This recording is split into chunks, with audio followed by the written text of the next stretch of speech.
সম্মানিত ভিউয়ার্স, কেমন আছেন সবাই? আশা করি আল্লাহর রহমতে ভালো আছেন, সুস্থ আছেন। আপনাদের সাথে আমি রয়েছি মোহাম্মদ রাশেদ মোশাররফ, শিক্ষক নিবন্ধনধারী, কারিগরি শিক্ষা ও trade instructor, Itna, Nurpur, DD মাদ্রাসা, ইটনা, কিশোরগঞ্জ। সম্মানিত ভিউয়ার্স, আমার নিজ জেলা জামালপুর ও নিজ উপজেলার শৈশবাড়ি উপজেলা। আপনারা দেখছেন রাশেদ এডুকেশন টিভি।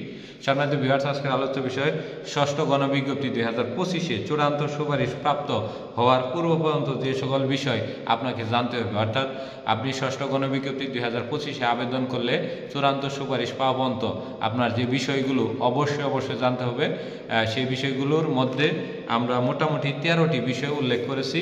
তো এই 13টি বিষয় যদি আপনি জানেন তাহলে আপনি নির্ভেজাল চূড়ান্ত সুপারিশ পাবেন, না হলে আপনার কোনো না কোনো সাইটে যেয়ে আপনার সমস্যার সৃষ্টি হতে পারে। তো যারা ষষ্ঠ গণবিজ্ঞপ্তি 2025-এ আবেদন করবেন, বিশেষ করে 17 এবং 18তম শিক্ষক নিবন্ধনের প্রার্থী যারা রয়েছেন তাদের জন্য আজকের ভিডিও, এবং যাদের বয়স 18 থেকে 35-এর মধ্যে তাদের জন্য আজকের এই ভিডিওটি। তো সম্মানিত ভিউয়ার্স, প্রথম যে বিষয়টি সেটি হলো নিবন্ধন সনদ চিনতে হবে। অর্থাৎ আপনি যখন নিবন্ধন সনদটি হাতে পাবেন, পাওয়ার পরে দেখবেন যে আপনার নিবন্ধন সনদে সেকেন্ডারি অ্যান্ড হায়ার সেকেন্ডারি লেখা আছে কিনা, তাহলে আপনি স্কুল কলেজে আবেদন করতে পারবেন।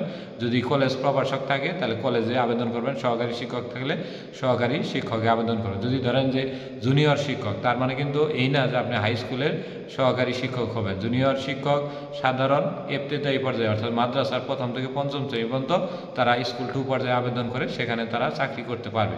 অর্থাৎ সনদ চিনতে হবে, সনদে যে বিষয় বলা রয়েছে সেটি দেখতে হবে। অর্থাৎ আপনার সনদে যদি টেকনিক্যাল অ্যান্ড ভোকেশনাল লেখা থাকে বা ভোকেশনাল অ্যান্ড বিএম ইনস্টিটিউট লেখা থাকে, তাহলে আপনার এসএসসি ভোকেশনাল, দাখিল ভোকেশনাল কিংবা বিএম ভোকেশনাল বা টেকনিক্যাল অ্যান্ড বিজনেস ম্যানেজমেন্ট যে ইনস্টিটিউটের ইন্টার বিএম রয়েছে সেগুলোতে আপনাকে সনদ অনুযায়ী আবেদন করতে হবে। যদি সহকারী শিক্ষক হয় তাহলে এসসি ভোকেশনাল, আর প্রভাষক হলে বিএম ভোকেশনালে চাকরি করতে পারবেন। তো নিবন্ধন কোন ক্যাটাগরির যেটা অনুযায়ী আবেদন করতে হবে, মানে আপনি হয়তো এটা দেখলেন, দেখার পরে কি, যেমন ধরেন ডেমনস্ট্রেটরে আপনি আবেদন করছেন, সহকারী শিক্ষক ডেমনস্ট্রেটর। এখন সহকারী যে পদটা ডেমনস্ট্রেটর বা প্রদর্শক ডেমনস্ট্রেটর যেটাই হোক না কেন, এটিতে হয়তো আপনি ভাবতেছেন যে এটি কারিগরি পদ, যেহেতু এটি কম্পিউটার নিয়ে আমি পড়াশোনা করেছি, তো আমি যদি ট্রেড ইনস্ট্রাক্টর কম্পিউটারে আবেদন করি তাহলে সেক্ষেত্রে তো আমার কোনো ধরনের সমস্যা হবে না। তাহলে বিষয়টি কখনোই এক না। মানে ইলেকট্রিক্যাল, ইলেকট্রনিক্স, ট্রেড যেমন মনে হয় যে একই, কিন্তু সাবজেক্ট দুটি আলাদা এবং দুটি আলাদা নিবন্ধনধারী। ঠিক তেমনি ট্রেড ইনস্ট্রাক্টর কম্পিউটার আলাদা, আবার প্রদর্শক বা সহকারী শিক্ষক ডেমনস্ট্রেটর আলাদা। তাই যার যে অনুযায়ী শিক্ষক নিবন্ধন দিয়েছেন বিষয় কোড অনুযায়ী, ওই অনুযায়ী আপনাকে ষষ্ঠ গণবিজ্ঞপ্তি 2025-এ আবেদন করতে হবে। তারপর নিবন্ধন সনদে যদি বানান ভুল থাকে, সেই ভুল বানানে কিন্তু আপনার অনলাইনে আবেদন করা যাবে না। আপনার সঠিক যে নামটি, যেটি আপনার এসএসসি এবং ইন্টার সনদে রয়েছে, ওই নাম দিয়ে বাবার নাম, মার নাম, বয়স, জন্মসাল সব মিলে ওইভাবে অনলাইনে আবেদন করতে হবে।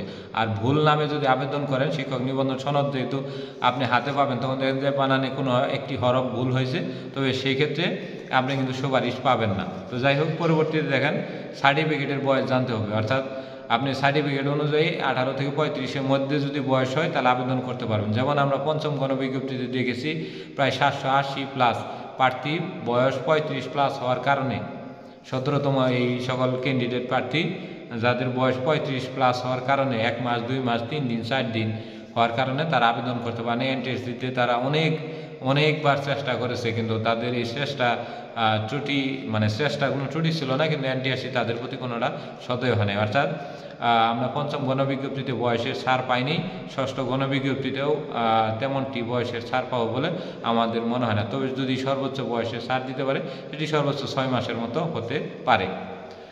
তারপরে গণবিজ্ঞপ্তি মোট কয়টি ধাপ রয়েছে জানতে হবে। গণবিজ্ঞপ্তিতে আপনাকে ধাপ রয়েছে মোটামুটি 3টি। একটি হলো প্রিলিমিনারি বা প্রাথমিক ধাপ, প্রাথমিক সুপারিশ। তারপরে হলো আপনার দ্বিতীয় যেটি হলো আপনার পুলিশ ভেরিফিকেশন বা বিরুল ফর্ম পূরণ, এবং তৃতীয় নম্বর হলো চূড়ান্ত সুপারিশ। এই মোট 3টি ধাপ। গণবিজ্ঞপ্তিতে আবেদনের পূর্বে 17 নং এবং 18 নংয়ে মোট কতজন আপনার বিষয়ে পাশ করছে সে বিষয়ে জানতে হবে। অর্থাৎ জাতীয় যে মেধা রয়েছে, অর্থাৎ আপনি সহকারী শিক্ষক গণিতে বা ম্যাথমেটিক্সে আপনি আবেদন করবেন, তাহলে এখন আপনার যে নাম্বারটা এটি কোন পর্যায়ে আছে, মানে সর্বোচ্চ ভালো পর্যায়ে, মিডিয়াম পর্যায়ে না নিম্ন পর্যায়ে, ওই অনুযায়ী দেখে কিন্তু আপনাকে আবেদন করতে হবে। অর্থাৎ যদি ভালো প্রতিষ্ঠান থাকে তাহলে আপনি গার্লস স্কুল অ্যান্ড কলেজগুলো বা পাইলট স্কুল অ্যান্ড কলেজগুলো, বা এখন যেহেতু বিএনপি ক্ষমতায় যাবে, বিএনপির নামের যে পরিবার বর্গের যে প্রতিষ্ঠানগুলো, জিয়াউর রহমানের, ওই প্রতিষ্ঠানগুলোতে হয়তো আবেদন করতে পারেন। তো সেই হিসেবে এটি আপনার অবস্থানটি কিন্তু ngi.teletalk.com.bd-তে জানতে হবে, জেনে তারপরে আবেদন করতে হবে। কারণ ওইভাবে আবেদন না করলে কিন্তু আপনি সুপারিশপ্রাপ্ত হতে পারবেন না। মানে মেধাবীরা যেমন পড়াশোনা করে বুদ্ধিমানরা চাকরি পায়, এরকম আবেদনের ক্ষেত্রে বুদ্ধি এবং কর্মঠ না হলে আপনি কিন্তু সুপারিশপ্রাপ্ত হতে পারবেন না। এবং এই বিষয়ে আমরা ভিডিও দিব যথেষ্ট পরিমাণে, এবং সাবজেক্ট ওয়ারি ভিডিও দিব। এবং যেহেতু গণবিজ্ঞপ্তি আসতে যেহেতু সময় আছে, আমরা আস্তে আস্তে ধাপে ধাপে সব বিষয়গুলো তুলে ধরবো। যারা নিয়মিত এই রাশেদ এডুকেশন টিভি দেখবেন, আশা করি তাদের নির্ভেজাল একটি গণবিজ্ঞপ্তিতে আবেদনও করতে পারবেন এবং নির্ভেজাল একটি প্রতিষ্ঠানে আশা করি সুপারিশপ্রাপ্ত হবেন। আমরা কখনো এই চ্যানেলে ভুল তথ্য দিলে, আমি চতুর্থ গণবিজ্ঞপ্তি যেহেতু সুপারিশপ্রাপ্ত এবং আমি প্রায় তৃতীয় গণবিজ্ঞপ্তির লাস্ট সময় থেকেই এই এনটিআরসি নিয়ে বিভিন্ন পড়াশোনা, তারপরে আপনার এই নীতিমালা এবং বিভিন্ন ট্রেড এবং আমার যে ডিপ্লোমা ইন ইঞ্জিনিয়ারিং বা বিএসসি ইন ইঞ্জিনিয়ারিং, এই বিষয়গুলো নিয়ে আমি সবসময় তৎপর থাকি এবং এইগুলোর আপডেট তথ্য আপনাদের দেওয়ার চেষ্টা করি। তারপরে অনলাইন আবেদনে ইউজার আইডি পাসওয়ার্ড সংরক্ষণ করার নিয়ম জানতে হবে। অর্থাৎ ইউজার আইডি এবং পাসওয়ার্ড হারিয়ে গেলে কিন্তু আপনি প্রিলিমিনারি বা প্রাথমিক যে সুপারিশটা পাবেন ষষ্ঠ গণবিজ্ঞপ্তি 2025-এর, সেখানে কিন্তু আপনার যে মোবাইলে SMS আসবে, সেখানে কিন্তু ইউজার আইডি এবং পাসওয়ার্ড দেওয়া থাকবে না। অর্থাৎ আপনি সুপারিশপ্রাপ্ত হয়েছেন, রিকমেন্ড পাইছেন, প্লিজ এনটিআরসিতে লক্ষ্য করুন, এরকম একটি ইংলিশ আসবে। তো আপনি এনটিআরসি ওয়েবসাইটে গিয়ে আপনাকে দেখতে বলো, তখন ইউজার আইডি এবং পাসওয়ার্ড কিন্তু খুঁজে পাবেন না। এই জন্য এটাকে যেভাবে হোক আপনার নিজ দায়িত্বে সংরক্ষণে রাখতে হবে। পুলিশ তদন্তে বিরুল ফর্ম যখন হবে, তখন আপনার যে মোবাইল নম্বরটি অনলাইন আবেদনে দিবেন, সেই মোবাইলে SMS আসবে। এর বাহিরে কিন্তু অন্যভাবে SMS জানার সুযোগ নেই। তাই নিয়মিত মানে ফোনটি চালানো হয় আপাতত চূড়ান্ত সুপারিশ পর্যন্ত আপনার 2-2.5 বছর একটি ফোন নাম্বার নিয়মিত চলবে, ওই রকম একটি ফোন নাম্বার ব্যবহার করবেন। সেটা আপনার নাম্বারও হতে পারে অথবা পরিবারবর্গের কারো হতে পারে, বা যারই হোক না কেন নাম্বারটা যেন খোলা থাকে। তারপর পুলিশ তদন্ত কেমনে হয় জানতে হবে। অর্থাৎ পুলিশ তদন্ত আপনার জেলা পুলিশ সুপার কার্যালয়ে পুলিশ তদন্ত হয়, ওইখানে আপনার কাগজপাতি নিয়ে, এই বিষয়ে আমরা ভিডিও দিয়েছি, তারপরে বলি ওইখানে কাগজপাতি নিয়ে মূল সনদ এবং একই ফটোকপি নিয়ে গেলে সব কিছু ওইখানে আপনারা জানতে পারবেন। তারপরে বলছে প্রাথমিক ও চূড়ান্ত সুপারিশে আইডি কার্ড একই, কিন্তু বিরুল ফর্ম এ আইডি আলাদা। অর্থাৎ যখন দেখবেন যে প্রাথমিক সুপারিশ যখন পাবেন এবং চূড়ান্ত সুপারিশ যখন পাবেন, তখন এই যে ইউজার আইডি এবং পাসওয়ার্ডটা এটি কিন্তু এক থাকবে, শুধুমাত্র বিরুল ফর্মের ইউজার আইডি এবং পাসওয়ার্ড আলাদা থাকবে। তার মানে আপনি দুইটি পাসওয়ার্ড পাচ্ছেন, একটি প্রাথমিক এবং চূড়ান্ত সুপারিশের জন্য একই পিন পাসওয়ার্ড, এবং আরেকটি হলো কি আপনার ওই বিরুল ফর্ম বা পুলিশ ভেরিফিকেশন তদন্ত কেন্দ্রের যে অনলাইন ফর্মটা, ওইখানে নতুন একটি ইউজার আইডি এবং পাসওয়ার্ড পাবেন। তাই দুইটি আইডিও কিন্তু আপনাকে আলাদা করে সংরক্ষণে রাখতে হবে। আবেদনের সময় 40টি প্রতিষ্ঠান সম্বন্ধে ভালোভাবে জানতে হবে, বিশেষ করে শাখা টিচারের বিষয়। যেমন অনেক বড় বড় প্রতিষ্ঠান আছে, ভবন দেখে আপনি গেলেন, কোনো কিছু জানলেন না, তো আপনি কি করলেন শাখার শিক্ষক হিসেবে, অর্থাৎ ওই শাখা হয়তো 2026 সাল বা 27 সালে এমপিও দিবে বা এমপিওর অনুমোদন দিবে বা শিক্ষক নিয়োগ দিতে পারবে। তো তারা কি বলছে যে এখন যেহেতু অনেক ছাত্র, আমরা একটা নিয়োগ দিয়ে দিই, প্রতিষ্ঠান থেকে 8-10 হাজার টাকা বেতন দিয়ে চালাইলেও পরবর্তীতে তাদের এমপিও হবে। এই ধরনের কোনো প্রতিষ্ঠানে আপনারা দয়া করে নিয়োগ হবেন না। পরবর্তীতে এগুলো নিয়ে এমপিও জটিলতা পড়ে পরবর্তীতে সহজে এমপিওভুক্ত হওয়া যায় না। তারপরে আপনার কারিগরি শাখায় জিও সম্পর্কে জানতে হবে। আপনারা সবাই জানেন যে কারিগরি শাখায় একটি ভয়াবহ ফাঁদ হলো জিও ফাঁদ।